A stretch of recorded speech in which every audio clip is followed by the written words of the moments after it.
budaya ini dari kota, maka diselenggarakanlah KLB. KLB itu adalah untuk menyingkirkan orang-orang buruk, dan ini yang harus dipahami oleh Menkumham. Jangan lagi memberi karpet merah kepada koruptor. KPK nangkap, jaksa nangkap, polisi menangkap, Menkumham memberi karpet merah. Itu apa namanya?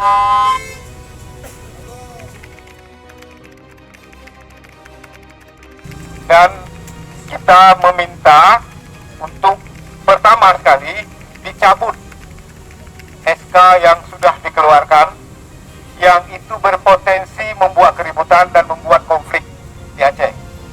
Ketika apa yang seharusnya terjadi, keadilan itu tidak terjadi, maka itu tidak bisa dihindari. Dan kita akan datang lagi dan melakukan apa saja yang bisa